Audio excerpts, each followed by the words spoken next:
All right, it's St. Louis murder mystery history time.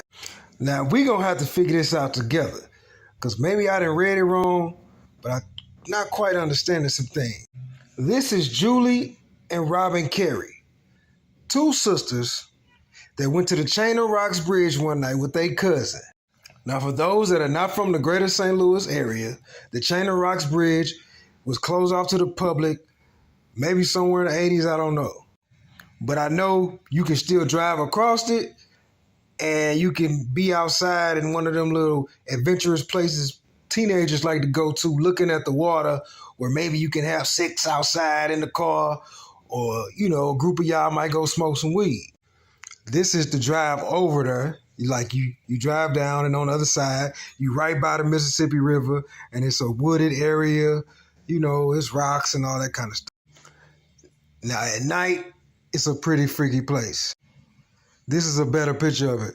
Over there where you see like the rocks leading into the water and in between the trees and the woods, that's where people hang out at. Now these two sisters were hanging out with their male cousin. Also hanging out that night around the bridge were four guys, three black guys, one white guy, two grown men, two teenagers. Now remember when I told you it's nighttime, so really the only light you got out there is your headlights on the car. They said they wanted to take their cousin on the bridge to show them some graffiti that they had left maybe years ago and wanted to see if it was still there. This is one of the grown men that was in the other group. This is Reginald Clement. That's Marlon Gray. Antonio Richardson, who was 16 years old at the time.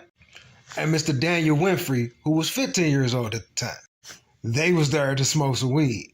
The two groups had a brief dialogue. The male cousin gave one of the dudes a cigarette. I think Mr. Daniel right here.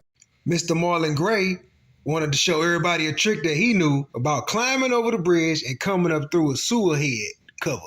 Now, after the fun, weed, and cigarettes, the Chain of Rocks had turned into a rape and murder scene.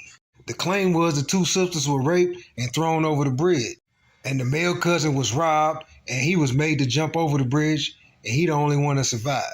Miss Julie's body was found 3 weeks later, all the way in Caruthersville, Missouri. That's right by Arkansas. They never found Miss Robin's body.